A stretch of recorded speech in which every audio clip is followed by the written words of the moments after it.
Welcome to this WISER Center for Europe and Eurasia Roundtable called From There to Here, the Yiddish Origins of Cultural Travels of Fiddler on the Roof.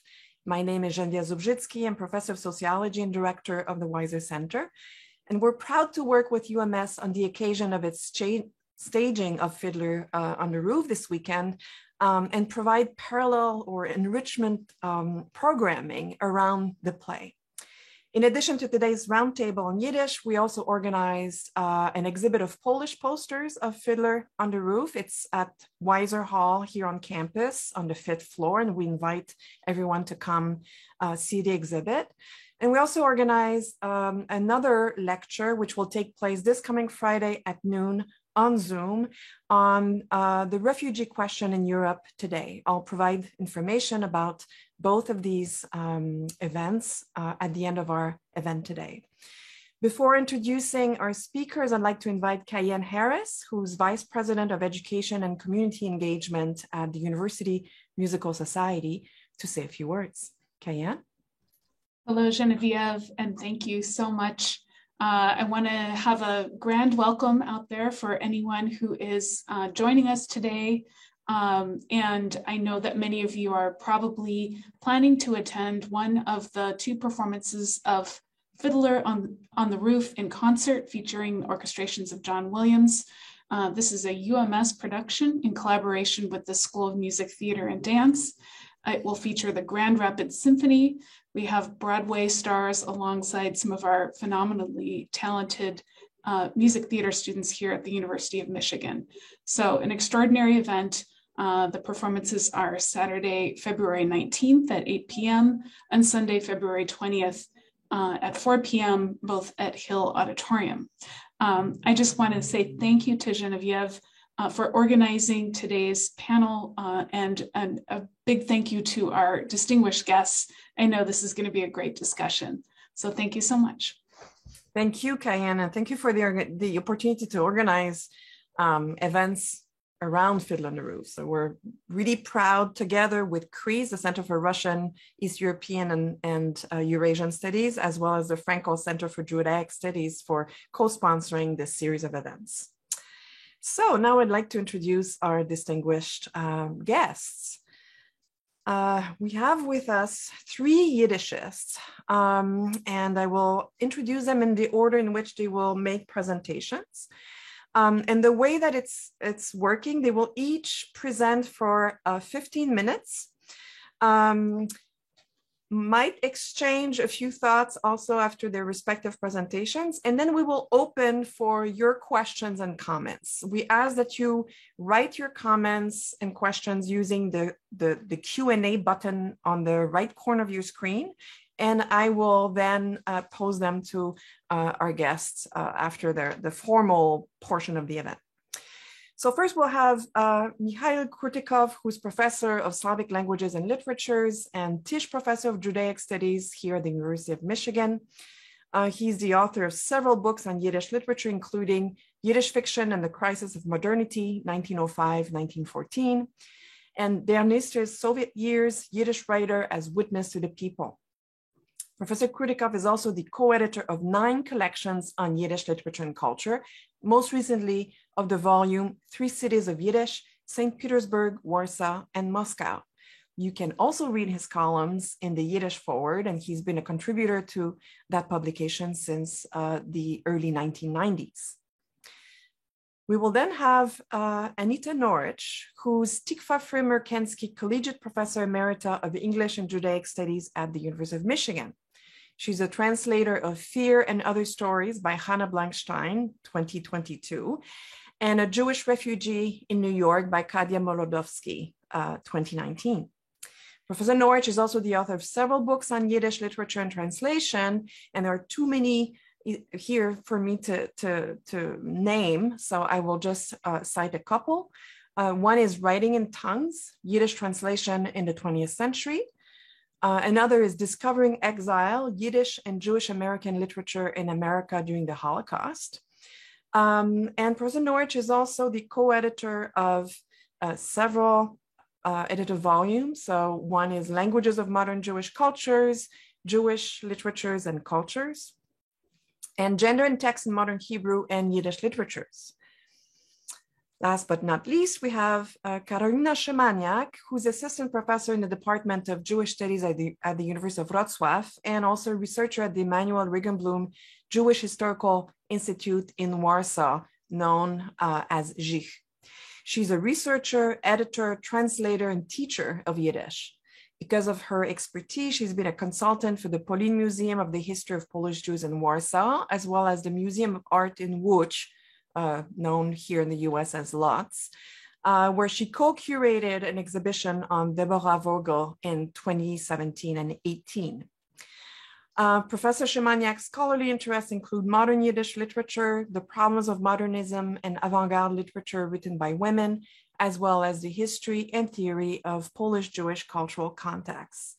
We're extremely happy to have these three world-renowned experts on Yiddish to help us make sense of the play, its origins, and its cultural travels.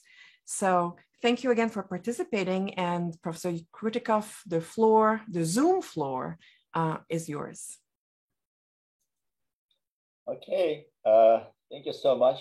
Thank you, Genevieve, for inviting me. It's a very exciting event, and I'm very happy to share the screen with my very dear colleagues. So I will start with a very simple question, which is, who was Tevye actually? Because of course we know Tevye, the main character of Fiddler on the Roof, Tevye, the main character of the book on which this play and film are based, which is Sholem Aleichem's series of stories, Tevye the Dairyman or Tevye der Milchiker. And we know Tevye, if we know him from the screen, as this kind of quintessential, authentic shtetl Jew who represents Jewishness.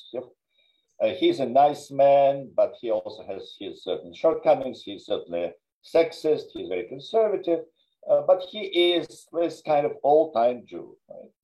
But what I'm trying to talk about and try to show based, of course, on the text, something that didn't really make it into all these later transformations, namely to try to explain and discuss a little bit his exact socioeconomic position as we know it, and which was really very important for the readers of that time. And there are a lot of clues in the text that readers could understand and follow. So this whole book actually can be read, I think, as sort of encyclopedia of Russian Jewish life, if you really read it carefully and look at all the details. It was written in the course of 23 years between 1893 and 1916. So a lot of things happened in the Russian Empire, in Jewish life, in the life of Sholem Aleichem.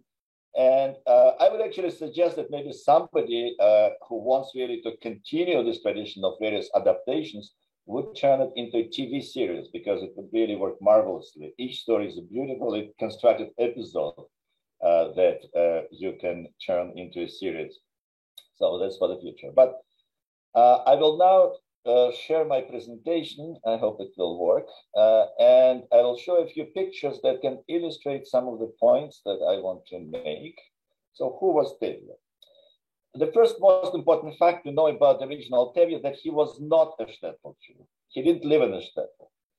And apparently, the stories that we know from Tevye, they are told by this man, to Sholem Aleichem. And this is a beautiful illustration by Tanchum Kaplan, where these two men sit in Kiev. It is very easily to identify this place, this market square in the Podol area with the Church of St. Andrew on top. So Tevye told his stories to Sholem Aleichem. How did Sholem Aleichem meet Tevye? We don't quite know from the book, but what we do know, that there was a Jewish man named Tevel who lived in this house. This is a photograph of 1977. So you can see that the house was really well kept. In the Ukrainian village of Zabiria, which was not far from another village of Boyarki, which was a nice vacation spot near Kiev, about half an hour by train from Kiev. And this is where this man, Tevel, lived, and this is where Sholem Aleichem met him. So we can perhaps think that this was the original Tevye's house. The house was located in the village, as I said, and the village was, the residents were Ukrainian Christian peasants, and that was the only Jewish family in the village. And we know that Tevye lives in the village, that originally his occupation is he's hauling logs from forest to the station. And it's really hopeless. He is desperately poor. He is earning very little money, and there are no prospects in terms of job opportunities.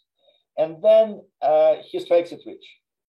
He strikes it rich, as the title, the English translation of the first story goes, because he meets two women who are lost in the forest, and he helps them out, and he brings them home. And he, speaking and thinking in contemporary terms, he gets, he's very lucky because he gets a seed money, he gets a client base, he can start up a new business. So basically, Tevye, as we see him, he's a startup entrepreneur. What kind of business he has? He delivers dairy products to rich vacationers in that Boyarka place.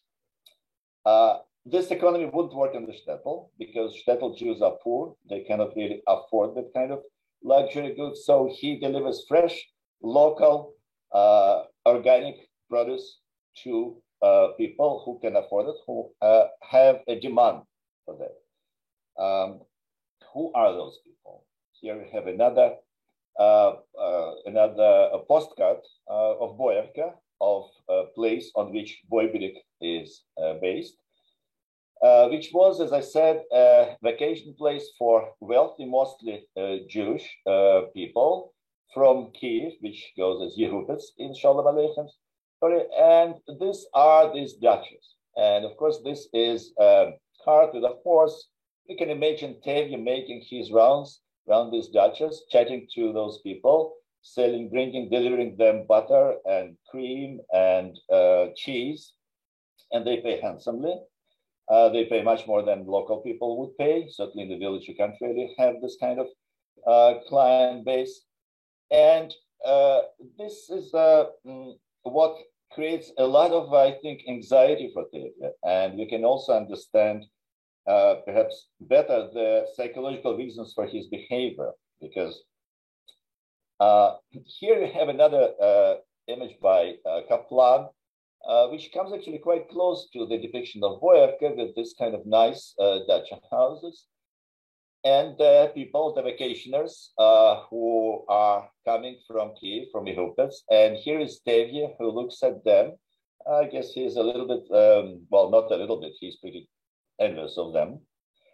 Because now Tevye, from his village location, from his remote corner in the Ukrainian village, he gets into what we can call a kind of high society for him. He hangs around with people, he talks to them, they talk to him. He is quite loquacious. He can tell them stories, they speak Yiddish. They enjoy having this kind of organic, authentic figure. And Tevye develops, I think, a very deep sense of, well, certainly inferiority complex that we feel very strongly in the books. On the one hand, he is a village Jew. And those people are considered generally stereotypically in the Jewish community, especially by the shtetl people, as uneducated, sort of boorish, primitive. So Tevye always has to prove that he is not. He's working against the stereotype by quoting the Bible, by presenting himself as a man of the world, as somebody who understands how things are. And the clients that he serves, his customers, these are, as I said, these are wealthy Jewish bourgeoisie, or maybe not would be wealthy according in our terms, but they are well-off people who made their money on stock exchange by investing into Russian economy. When we think about Russia around that time, the early 20th century, especially from the Jewish perspective, it's pogroms and immigration, but it's also an economic boom, we can say. And Russia, especially Kiev, which is probably the fourth or maybe the fifth, the largest city in the Russian Empire. It's a growing metropolis with a lot of business opportunities, which Shalom Aleichem also tried to use until he went bankrupt. So this is a new class, emerging Jewish, upper middle class Jewish bourgeoisie. And Tevye becomes part of the service economy that is created around this kind of class of bourgeoisie. He is doing really well because he sells his stuff to the people in the summer. We know that in the winter he goes to Yehupis, to city, to deliver his daily products to his customers. So he understands that you really have to keep this business connections. So on the one hand, he's doing well economically, but on the other hand, this creates a lot of anxiety. And he keeps mentioning this character that was the epitome of Jewish wealth in Kiev. This is Lazar Brodsky, who comes from a wealthy family, but he made his money on bringing in a new technology into Russia, technology of making sugar out of beetroots. It's a new technology which makes sugar much more affordable. It's not the cane sugar that was expensive. So it's another kind of successful, maybe one of the most successful startup entrepreneurs in the Russian Empire. And Brodsky invested his wealth. He was a very generous philanthropist. He built this magnificent synagogue. He invested his money into hospitals, into universities. So this is, of course, Tevye's dream. This is what Tevye wants to become, but of course, like most of the people, he can never become this. So this is something that you can't really see in the movie, because the movie, of course, had to present a very different image of it. It had to present, and also in the play, because they made a really, I think, very clever change by moving Tevye into Anatevka. And you can see how he sells his milk on the marketplace to Jews. I mean, to think of how much money you can make here, obviously, it will not help him. You know, he cannot really have that kind of house that he has. Again, of course, this was erased from the movie, and I think correctly so, but we should keep in mind, I think, when we read the story, especially, that all these details were very important for understanding Tevye, for his readers, for kind of understanding deeper things in that book. So I think this is all what I had to say today. Thank you. Thank you so much for bringing more complexity to the character. It's very helpful. Thank you. Now we have Professor Anita Norwich. Anita?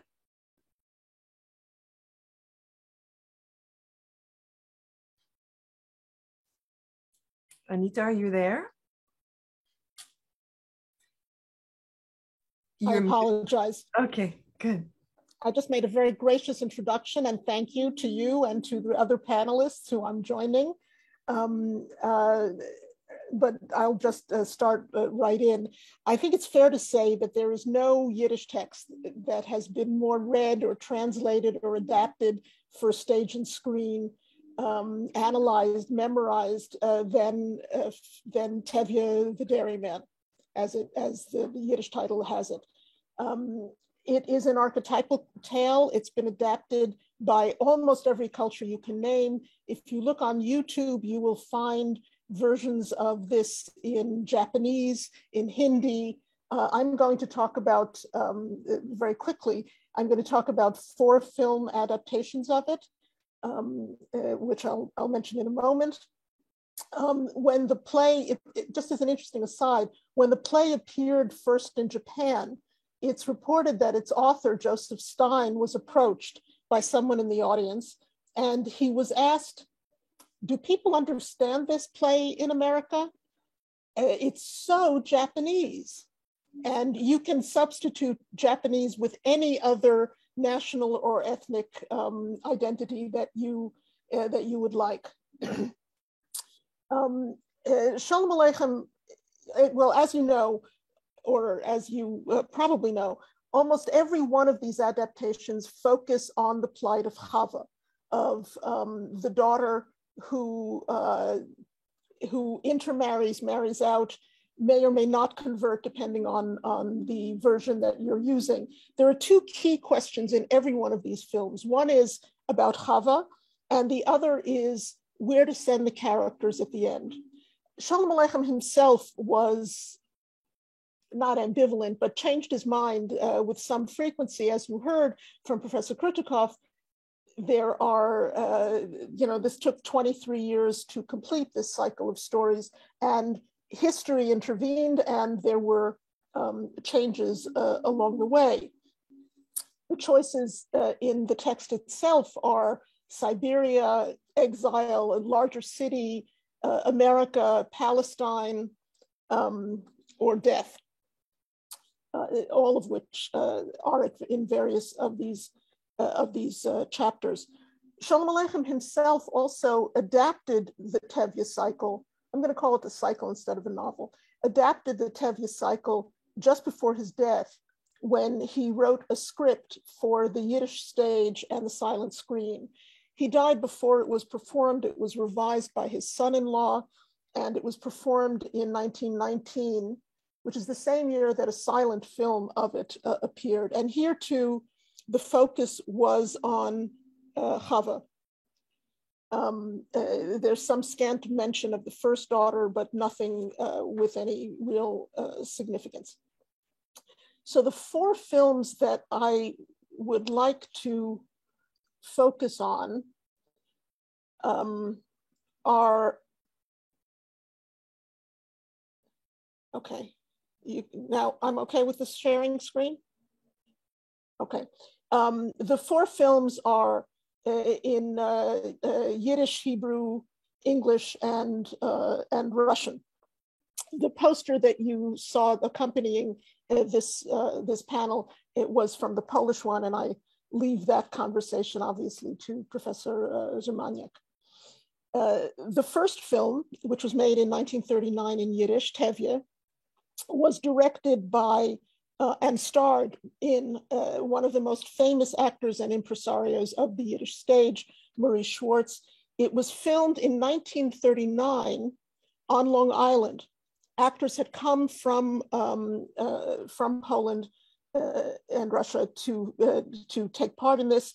And as you know, September 1st, when the Nazis invaded Poland, several of these actors were unable to return home because the film took a little longer to make than had initially been anticipated, and they got stuck here.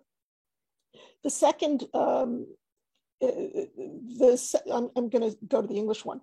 The other film, Fiddler on the Roof, appeared in 1971, but this is already 7 years after the smash play, the Broadway musical appeared.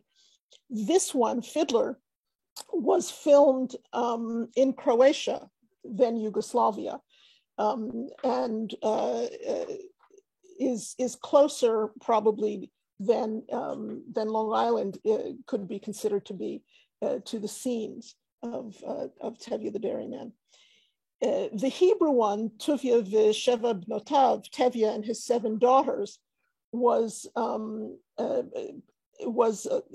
also in conversation with the Broadway hit rather than with Sholem Aleichem's text. And here there's not only one fiddler, but there are many fiddlers on many roofs.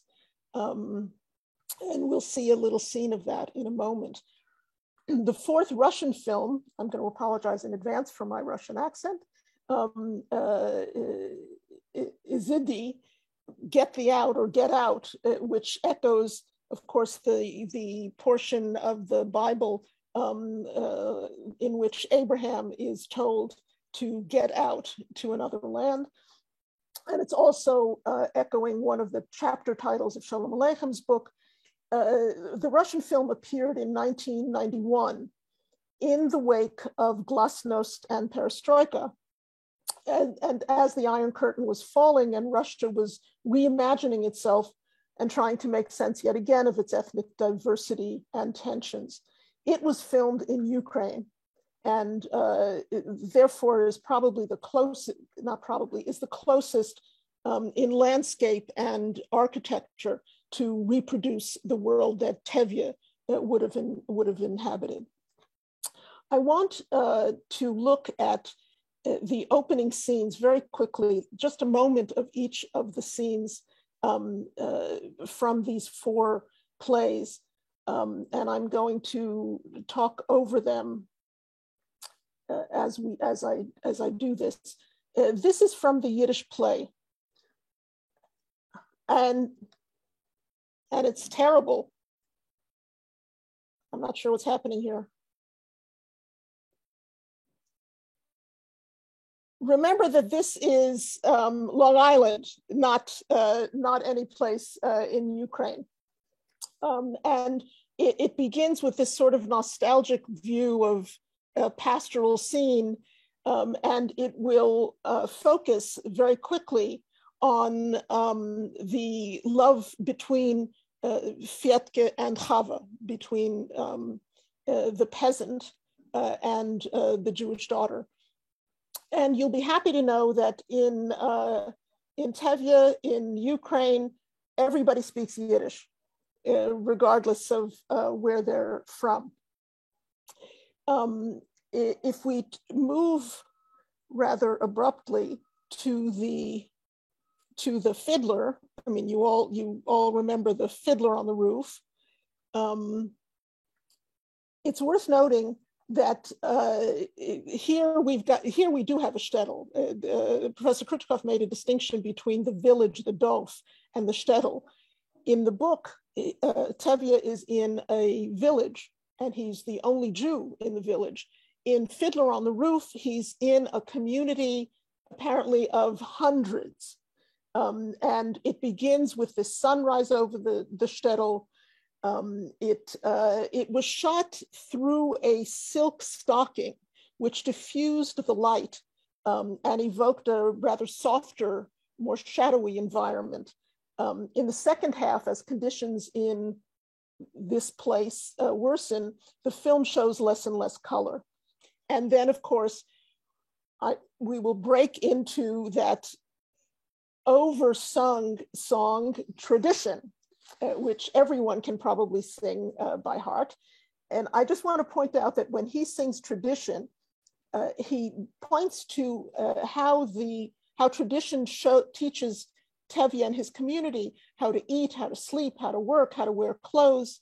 But I do want to note that it does not teach him anything about ritual or study or prayer, right? That is not what's taught by here. Remember, this is for an American audience. And it is also worth noting that these ritual items that you just saw are much too rich for this environment. So it's making a statement about that. It's also worth noting that the actor Topol, who first performed it on the London stage, has a very distinct Israeli-British accent, which I'm sure most of you have heard. The Hebrew film also has a look back. Sorry.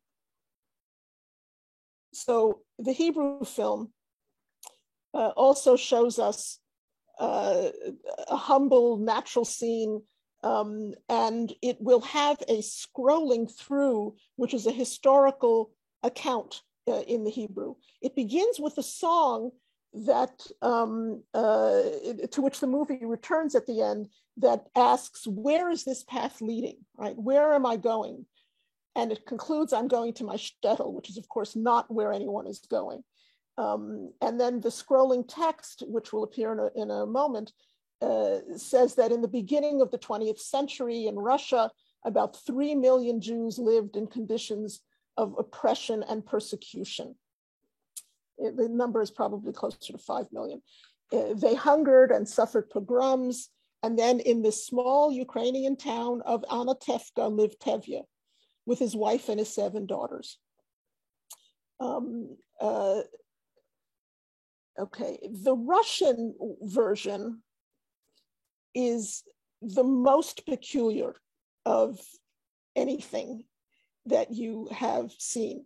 It begins with a scene that we will see again at the very end, obviously a scene of pogrom. And the pogrom is shown in rather gory detail throughout the film. The viewer's perspective shifts from this which is a proleptic scene, one that we'll see again. It's also in black and white, and it underscores the repulsiveness of anti-Semitism. You can't hear this, I think, but in the background, as these wagon full of bodies are going, you hear the only Hebrew of the movie, which is El Malei Rachamim, God of Mercy, the liturgical song of mourning in the Hebrew liturgy. In this one also, after he has gotten government permission, after the Tevye figure has gotten government permission to run a dairy business, he does one noteworthy thing. This is not Shalom Aleichem, this is the Russian version. He gets permission, and then to celebrate, he goes to a brothel. And then he goes home and you can't say makes love. He sort of attacks his wife. Yeah, well, I'll just leave it at that. Okay. So I just wanted you to get, I know it's a very small feel for, but there are a couple of other scenes that I don't have time to show, but that point to the differences between each or among each of these versions. So, for example, we have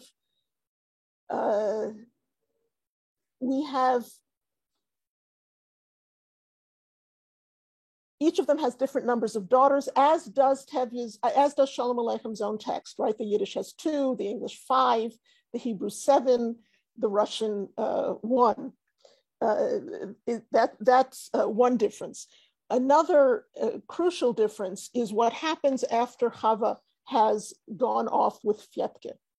And here there are real differences. In the Yiddish version, the family sits Shiva, that is to say, they observe the ritual of mourning. They only do it for an hour, and then there's the end of the set. It's not quite making a great deal of sense. In the English, the focus of the camera is on Chava with bowed head in mourning because her father has rejected her. That is, remember, this is English and it's 1971. In the Hebrew version, there's an announcement that Chava is dead, and again, they sit in mourning. And then in the Russian version, there's first resistance and then great reconciliation. First, the non-Jewish family agrees to the match and loves it, and then the Jewish family agrees, and everybody lives happily ever after. And there's a Yiddish drinking song that accompanies it. Let's drink a glass of wine.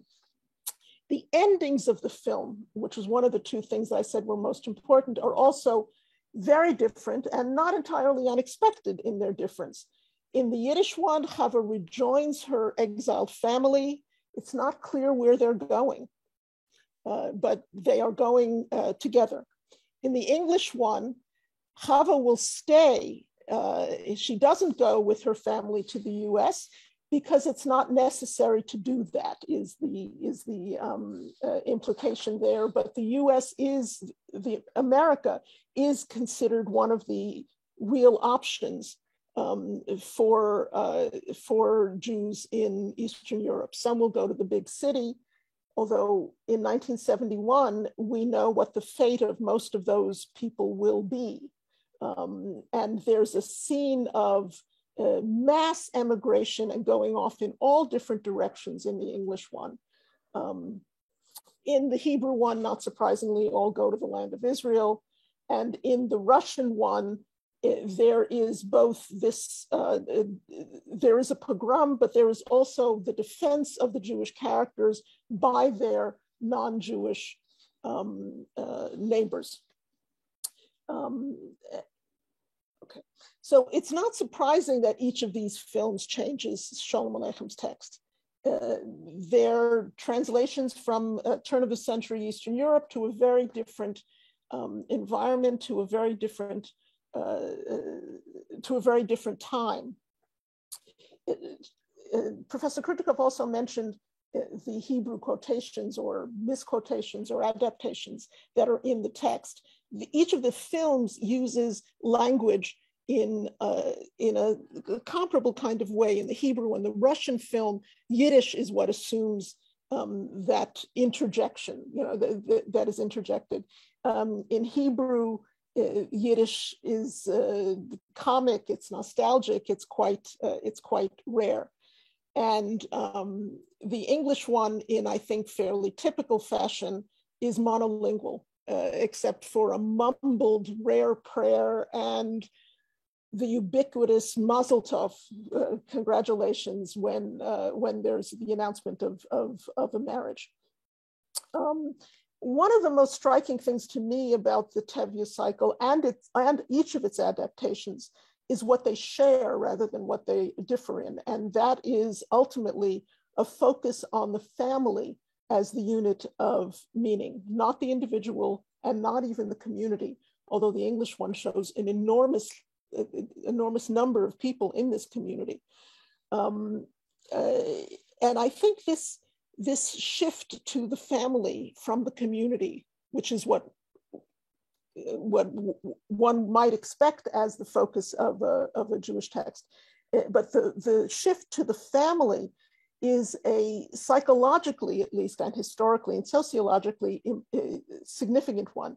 In the midst of the chaos that is described in the text and in each of these films, there is a shift that allows you to imagine a resolution, right? Social, political, economic chaos is somewhat contained by being displaced onto the family. You can imagine a solution for the chaos of family life, but you cannot imagine a solution for the fate, for the plight of Eastern European Jewry that is being described in here. And in the end, I think that's the destination that Shalom Aleichem and each of the films, for very different political reasons, is presenting. I'll leave it at that. Thank you. Thank you so much, Professor Norwich. We now have Professor Szymaniak from Poland. Thank you for being here. We know it's evening where you are. We're very grateful for your willingness to be with us today. The floor is yours. You need to unmute. Yeah. I'm unmuting. Hey, it's a pleasure to be here. I actually miss Ann Arbor very much. It's not so late in Poland, not yet. So yeah, I'll be sharing my screen and I'll be speaking about the Fiddler on the Roof and the complex politics of memory in Poland and Polish-Jewish relations. That's my focus today. Hopefully I'll be able to share what I want. Okay, it works. Yeah, okay. So my story begins after the Second World War and the Holocaust. Here you see the Polish name of the musical Skrzypek na dachu. And actually the Polish story was also a focus of a book devoted to a cultural history of Fiddler on the Roof. And there is a chapter in Alyssa Solomon's book, Wonder of Wonders, devoted to Poland. So I'll quickly reiterate some of the story that she also describes in detail. And for those of you who are more interested, I will refer you to her book, and I will focus on things that are not in the book and that are newer developments in the Polish public sphere. So I'll start with the theater actually, but we'll move on to other forms of art. Okay, so, how do I move? Here, right. Okay, so the story begins after the war with the Jewish State Theater. They were staged in Yiddish with Ida Kaminska, Tevye der Milchiker,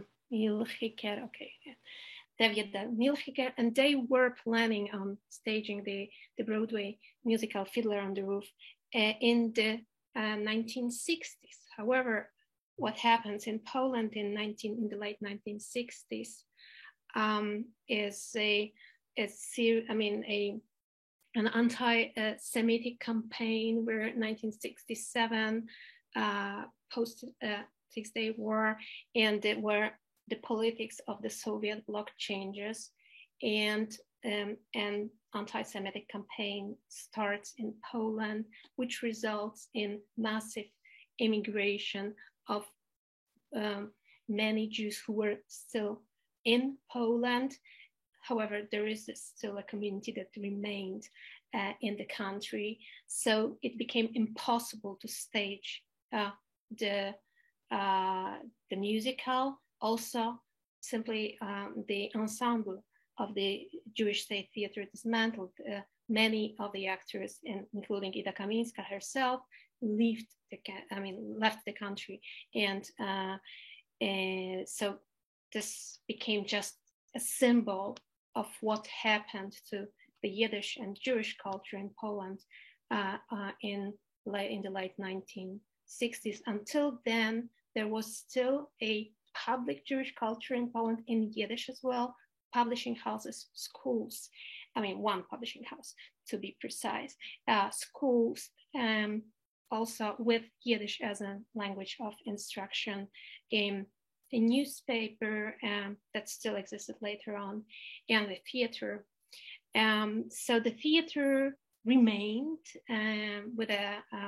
under different directorship with Schumann Schurmian later on, but the musical was not, it was not possible post 1968 to stage the musical. However, there were two actors here in the story, Antoni Marianowicz, who was of a Jewish background. He came from a highly assimilated family that converted to Calvinism. And he saw in New York, he saw Fiddler on the Roof in New York and started translating it, even though it was not possible. He knew it was not possible in Poland at that time to stage it. He published also articles about the musical. And at the same time, there was a very highly popular Polish TV director, Jerzy Gruza, who got interested in the play. And he was also imagining what could happen if he could actually at that time stage the play in Poland. Both of them later met and worked on one of the most famous performances of the Fiddler on the Roof in Poland. But basically, we're in the late 1960s. It's still not possible to discuss Jewish culture. Jewish culture is not a part of the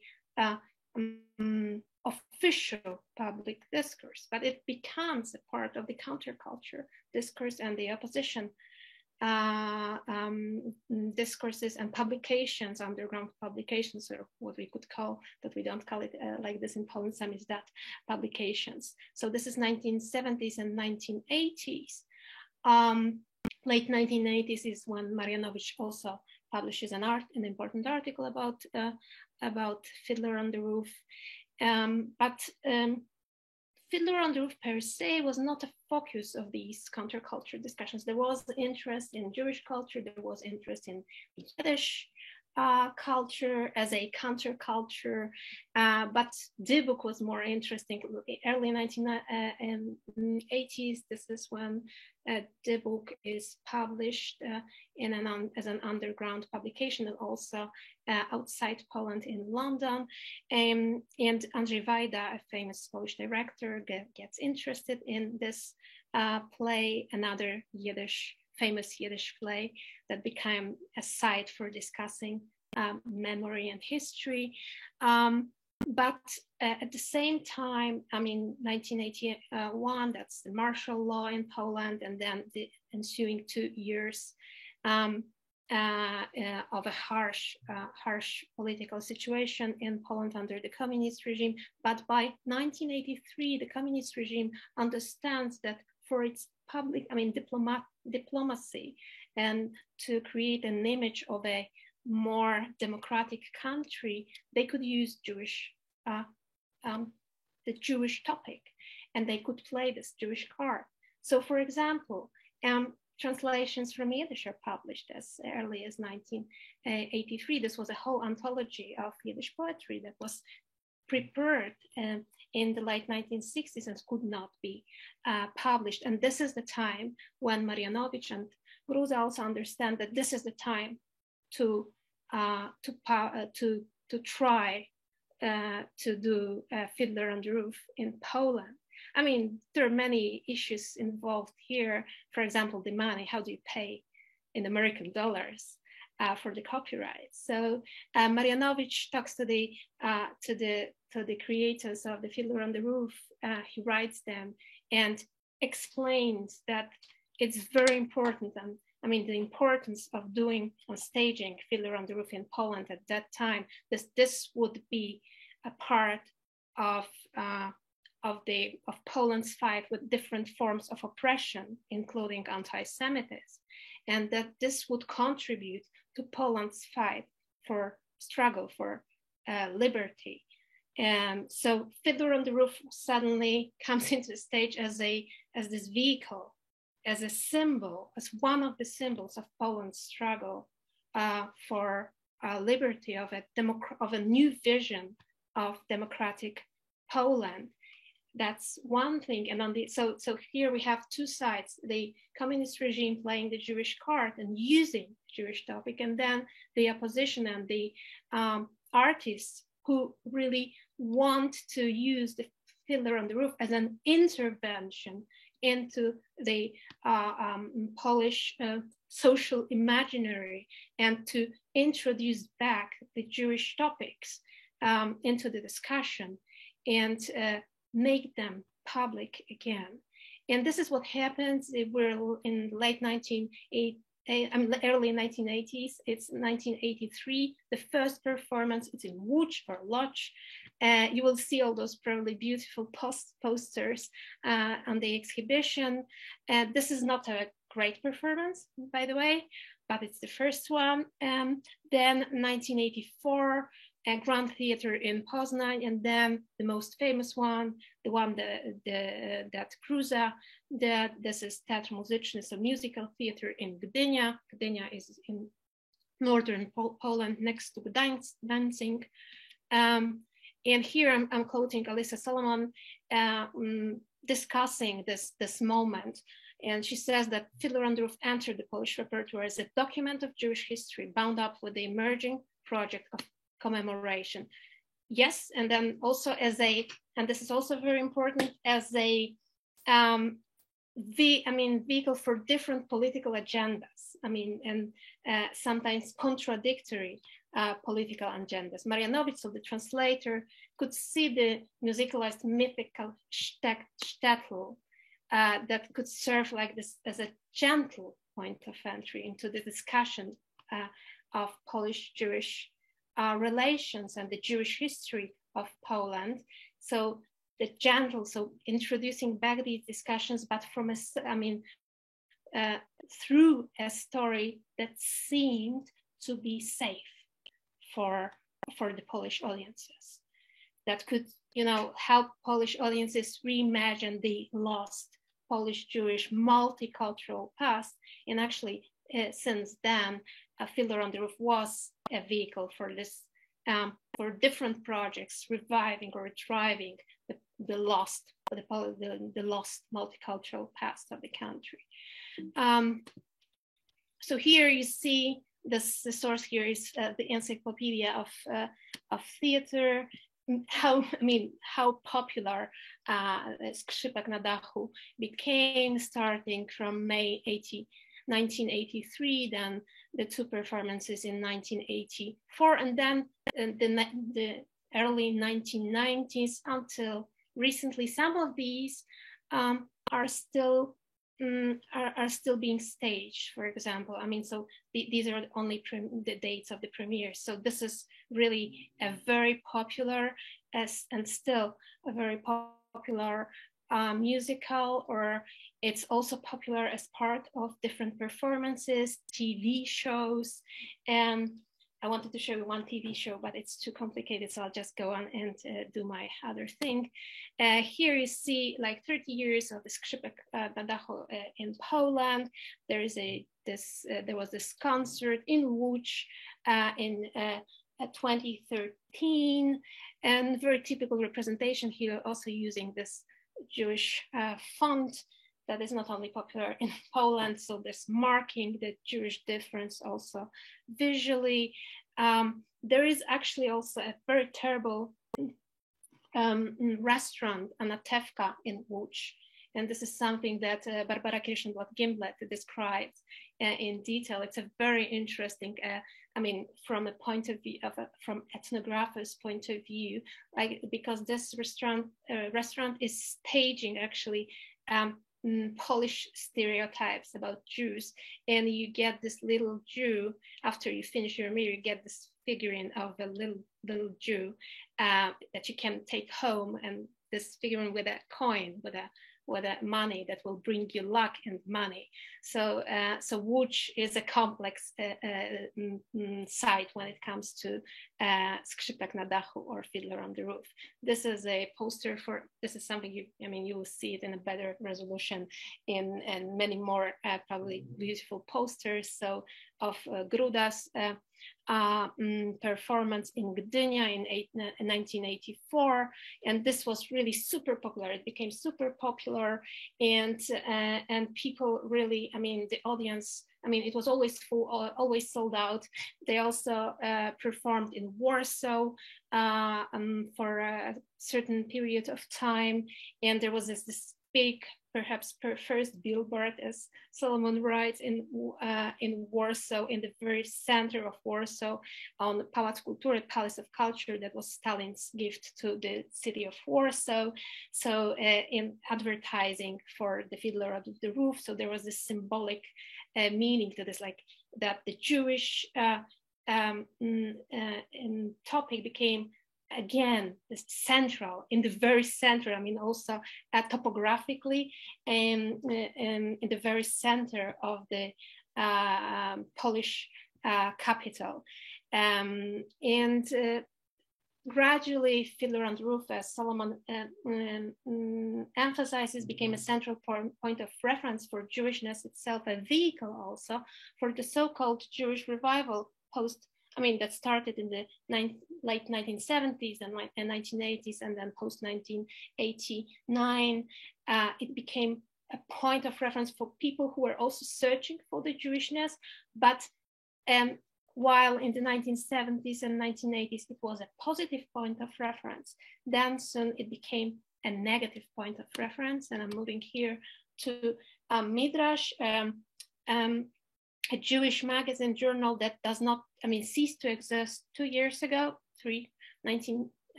late 2019. It was an intellectual magazine, Jewish intellectual magazine, established in 1997. And this is the last issue that you see here, this with different colors and numbers. This is celebrating 18 years of the magazine. So when they were not, didn't want to have any kind of like a manifesto or statement, but the first issue included something of a manifesto, where they declared that they want to show that Jewishness is something more than than anti-Semitism, the Holocaust, and the Fiddler on the Roof. So Fiddler on the Roof suddenly becomes a negative point of reference as Yiddish culture in a broader sense. So Yiddish culture that was present in one form and another in communist Poland, even after 1968, became a negative point of reference for the new Jewish identity. And this was also through through Fiddler on the Roof. Fiddler on the Roof became synonymous with a past, with a Jewish past, with a performance of Jewish past that belonged to belonged to the past, that should belong to the past and not to the present, and that could not produce really values important values for the Jewish present. Now I still have some time, do I? Okay, I have so many things to say. And the last things, I mean, it's really very interesting. So I'll just jump here. Still, Fiddler on the Roof is a point of reference to discuss Jewishness for the Polish audience. I mean, it's Tuwim, so Julian Tuwim, a famous Polish Jewish poet, Fiddler on the Roof, which somehow became synonymous with the Polish Jewish past, which, as Misha Professor Kutikow, already explained, is not the fact. I mean, neither Shalom Aleichem, the author, nor the world represented there really belongs to the Polish Jewish past and speaks about Polish Jewry as such. So here you see, I mean, there was a important moment, publication of translations, online publication of translations of Michał Friedman. Since 1968, the only Yiddish teacher, almost the only Yiddish teacher and translator in Poland until 1990s. And after his death, his grandson decided to make his translations available to the broader public. And here you see a review published in the main Polish liberal newspaper, Gazeta Wyborcza. I'll just jump. Oh, what happened here? Okay, so Paweł Smoleński, one of the main journalists discussing Israeli and Jewish culture in Gazeta Wyborcza, reviewed the collection and said, I mean, claiming that Friedman restored in Polish literature a segment that was forever to be forgotten. So what that it was created in Yiddish. So I mean, it is Yiddish, but it's Polish. So this is a very interesting moment where Yiddish culture becomes somehow Polonized, and we could ask many questions about cultural appropriation. And actually, where staging the Fiddler on the Roof is also, I mean, when you for many artists, it's about reviving the Jewish past. For many others, it's about cultural appropriation. So this tension here is very important. And Shalom Aleichem becomes a Polish author here. After all, Shalom Aleichem did not describe Jerusalem, palm trees, and scorching heat of a desert, but a muddy road passing through Tevye, the milkman's, Anatevka, with its thatched houses, the Kresy little towns, Jewish cemeteries in the pine woods. Pine woods becoming really a symbol of Poland. And no, I mean, for Smoleński, really, it's not very important that, Ukraine becomes also part of Poland. And here we see really a massive colonial move in Smoleński's discussion of Tevye and of Fiddler on the Roof. And he's really making an equation between the Fiddler on the Roof and Tevye. And he's imagining this, the Jewish past as, we need a Ukrainian mud, a weeping willow, a meager cow by man drink little river, and then we need also holy tzaddikim and a Polish priest. So this is what Fiddler on the Roof becomes. And if we really analyze the discourse and the Polish public discourse in the press or around, any new performance of the Fiddler on the Roof, this is what the mainstream discourse is about, and how this past, this idealized multicultural past is imagined. But what is an interesting development not discussed in Solomon's book, and very interesting for me, is how Fiddler on the Roof becomes a point of departure for new discussions, post Jan Tomasz Gross neighbors discussions of the Polish-Jewish relations and Polish complicity and the anti-Jewish violence and the Holocaust.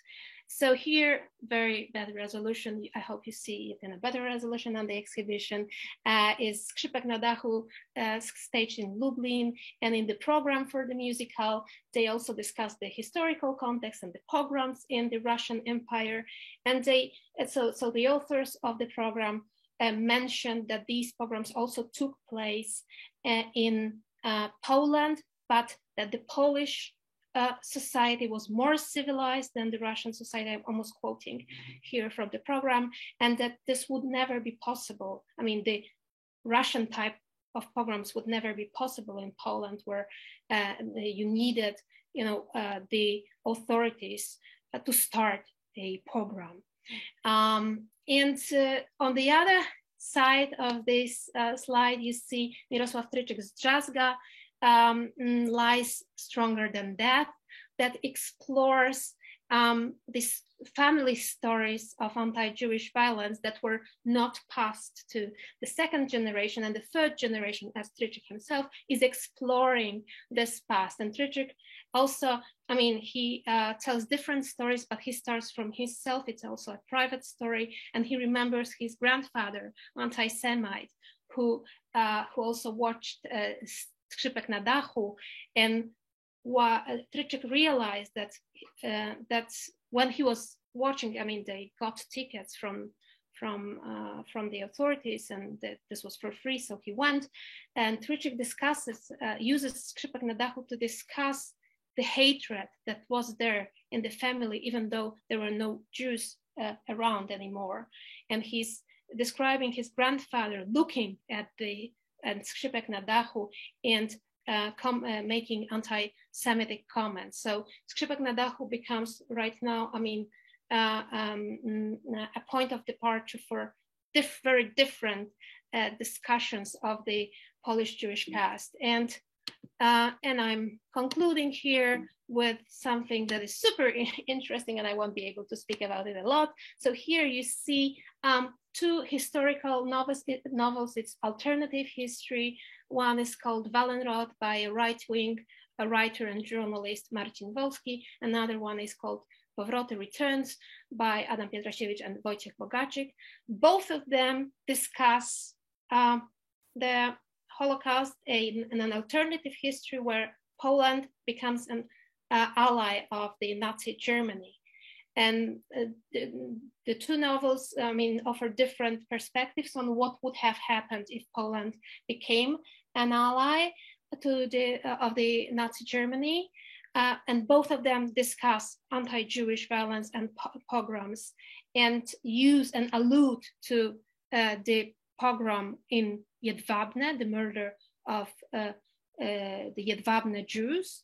Both of them feature scenes where the local population, Jewish population, is closed in a barn and set on fire. And both of them, although they use, these are historical novels, even though this is alternative history, both of them do not use, and they use like topographical names, real topographical names, to discuss Jewish history. And this Jedwabne moment, they choose Anatevka. And this imaginary Anatevka becomes a site to discuss Polish complicity or non-complicity in the Holocaust. In Wolski's case, it's a non-complicity. It's the Germans who organized the pogrom, and it's the Poles who are German allies who saved the Jews. So Wolski claims that if Poles were German allies, they could have saved not only the Polish population, but also the Jewish population. And it's only the Ukrainians, Estonians, Lithuanians who are pogromchiks, but not the Poles. Poles really try to save the Jews, and starting from the main, I mean, one of the cousin of the main hero, up to the Marshal Ryd-Śmigły. Powroty is more complicated, but it's really... I'm sorry, Karolina. Yes, I think we have to stop here. I'm stopping here, so I'll just wrap it up in one sentence. Powroty is more complicated, but what is important here is that, again, Anatevka and Fiddler on the Roof really are today in the second decade, because these are very popular, so they are republished, a site for discussion of the Polish Jewish past. So this is an open story. Thank you, and I'm sorry. No, thank you. Thank you for this broad overview of Polish-Jewish relations in communist Poland, the post-communist period, and how the play actually serves as a trope to discuss, to address complicated issues. I'd like also to remind people who might have been there at the introduction, that we do have an exhibition of Polish posters of Fiddler of the Roof at Weiser Hall on the 5th floor. We're open 9 to 5 during the week. So please come see that. And we will also screen this spring the film Wesele, or The Wedding Day, that addresses the pogrom of Jews in the town of Jedwabne that Professor Szymaniak was referring to just a couple of minutes ago. So now we have about 15 minutes. I would invite people to ask questions using the Q&A button, but before we go into this, perhaps you might want to react to each other's presentation.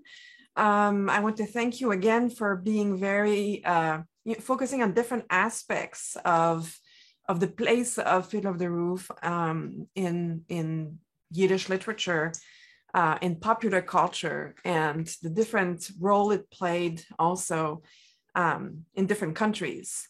So do you have any remarks? Please, the floor is yours. Otherwise, we'll go to Q&A. Professor Norwich. Can I just say a couple of words? That one of the things that's been very clear in this discussion is the international scope and appeal of this story, whether it's cultural appropriation or paying homage or whatever. It's the international scope, not just of Fiddler, but this is probably a commercial interruption, but also of Yiddish culture itself, Yiddish literature itself. Both of them have traveled rather well, although they've been used for their own purposes in different places.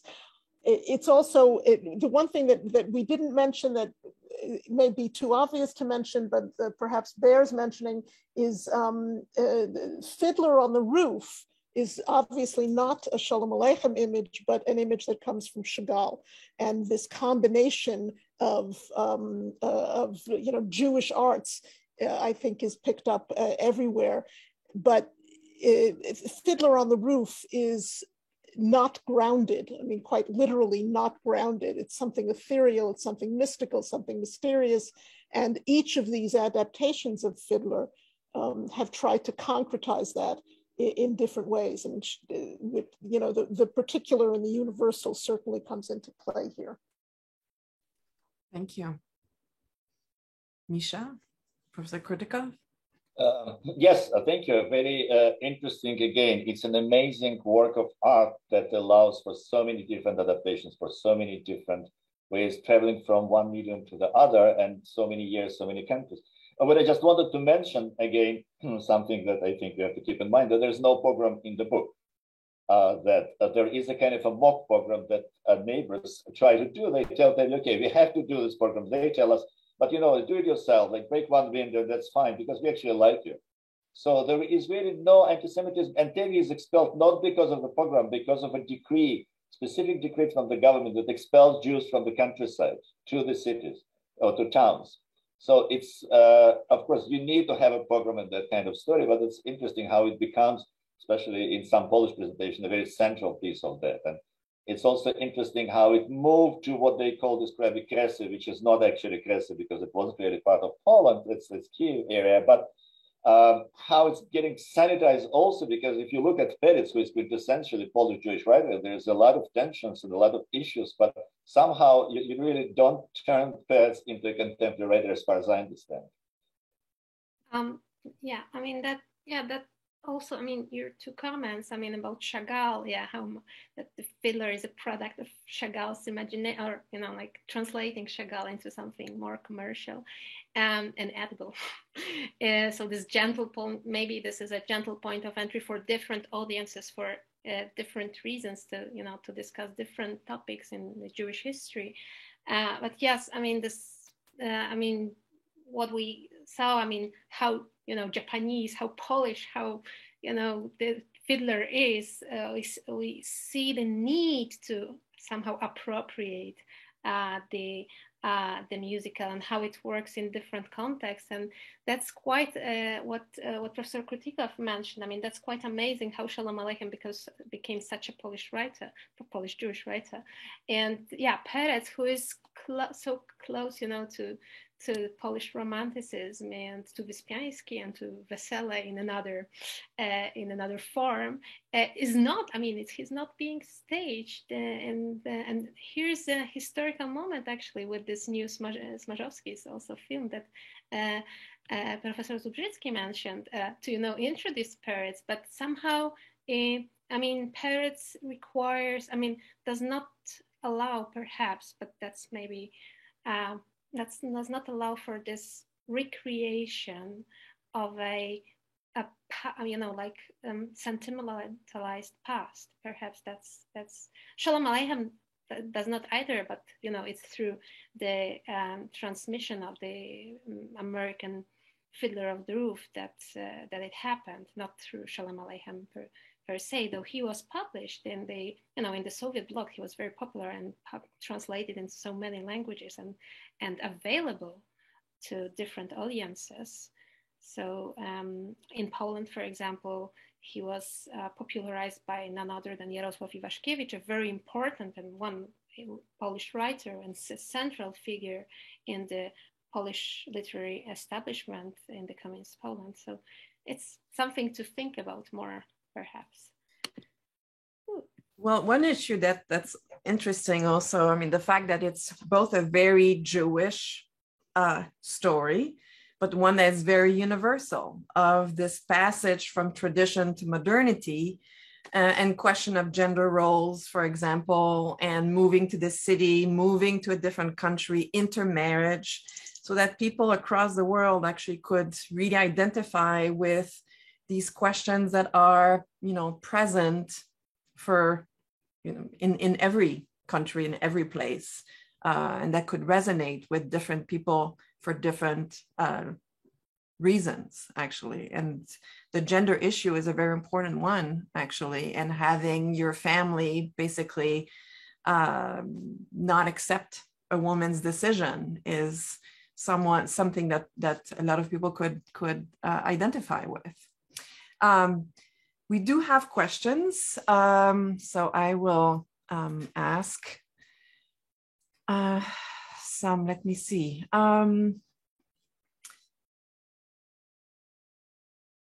Okay, we have questions. People actually complaining about the transcription. I'm very sorry. This is a technical detail. It's voice transcription is very poor at dealing with accents, and you have 3 non-English speakers in here. So obviously the transcription is not ideal. We apologize for that, but that's computers are not as good as your own ears.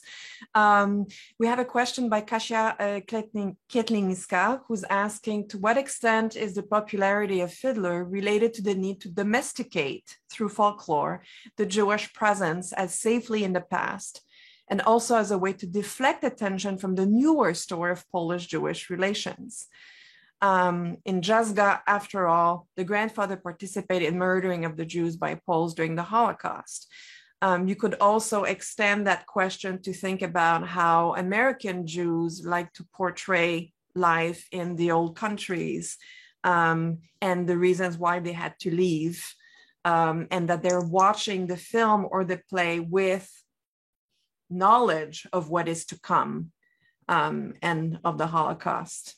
So do you want to answer these questions? The 3 of you actually could answer that. Well, I'm not going to speak to the Polish context here for obvious reasons, but this idea of domesticating and putting in the past, I think, is a very interesting one and a very important one, right? The urge in the United States, or the tone in the United States, was one of nostalgia. But it was also one of nostalgia post-Holocaust, which of course is not Shalom Aleichem's context by any stretch. And we see it in certainly in the English version, but also in others, that there is expulsion, that there is oppression, that there's a line about, when they start this pogrom, we're only following orders. You can't hear that without hearing the Holocaust being invoked. The Nuremberg trials being invoked. And the Chagall ethereal, that was my point with the ethereal business. It is, speaking to the past as much as it is to the present. And it really is, I think that word domestication is important here. Karolina Szymaniak? Yeah, I agree. That's a common trope, and we could also discuss it in the context of what Elżbieta Janicka and Tomasz Żukowski call philosemitic violence, and we have seen different projects since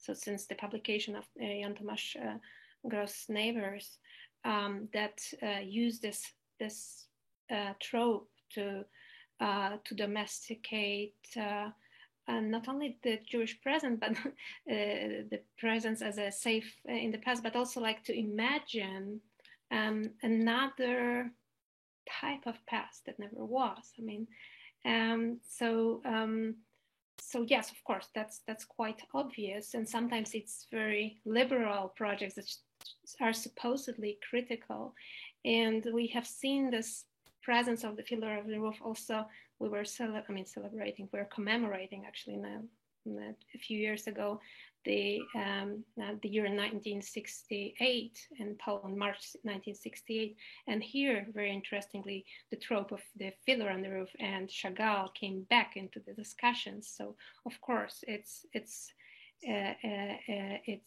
very important observation. But on the other hand, it's also used to not only to domesticate this past as safe, but also to simply rewrite it. I mean, I think like these alternative history novels, and especially the one that comes from the right-wing author, I mean, it's very interesting. So it's not only about domesticating it, but it's also about rewriting it. Not only, I mean, so the violence is there, yeah. It's just another type of violence. I mean, Anatevka is there, and the pogrom that was, as Professor Krutikov mentioned, I mean, it is not part of the original story, but it's part of the Broadway story, is there. So it's just not the Polish violence. So that's the Germans, and so it's just used to change the accents using the actually the story, the narrative that of the Broadway musical. We have to conclude soon, but I would like to give the opportunity to Professor Krutikov to say perhaps if you have any. Very briefly, thank you. Yes, I think it's interesting. I've been thinking that there is really no Fiddler on the Roof in Russia, the former Soviet Union. There's a lot of adaptations of Sholem Aleichem, looking at Tevye from different perspective films, and there are plays also quite well received in Moscow and in Kiev. But Fiddler on the Roof somehow doesn't really flow there. And I think because there isn't really much of shtetl nostalgia, and maybe it's because the shtetl is too close. And people still remember how dirty and horrible, and really, the only thing you want is to get out of the shtetl, not because of the pogrom, because you just don't want to live there. I think Irving Howe said that Tevye, the Anatevka, is the cutest shtetl that we never had. And I think if there are people who still remember, even not themselves, but from their parents' stories, I think they look at this differently. But of course, Tevye as a figure, and Tevye as the lonely figure, the family, all these issues are pretty important and pretty big. And the text was really very popular and well known, but not Fiddler. That's interesting. Well, I want to thank you, everyone. Of course, our panelists, Professor Anita Norwich, Professor Mikhail Krutikov, and Professor Karolina Szymaniak for participating in this event. And I want to invite everyone, of course, to come to UMS this weekend. It's Saturday, I think 8 p.m., Sunday afternoon for representations of Fiddler on the Roof.